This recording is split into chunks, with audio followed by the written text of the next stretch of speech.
আটা আর ছিপ আর বালতি নিয়ে বেরোচ্ছি মাছ ধরবো, দেখি কড়া মাছ পাই।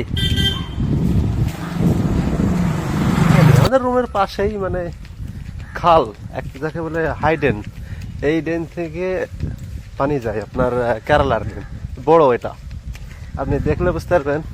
আপনাদেরকে এক্ষুনি দেখাচ্ছি, দেখুন এই যে চলে এলাম, এখানেই ধরবো। এই একটা কচ্ছপ, কচ্ছপ যা ডুব মারি দিল পানিতে, এখানেই ছিল ছোট কচ্ছপ, উপরে উপরে উঠে বসেছিল, দেখতে পেলেন না হয়তো।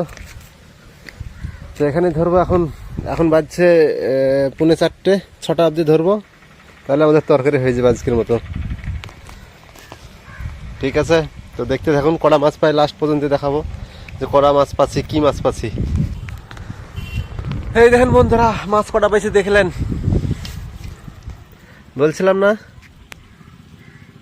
সব পুঁটি, আজকে সব পুঁটি পেয়েছি, একটা মাত্র ট্যাংরা আর এই একটা বড় পুঁটি।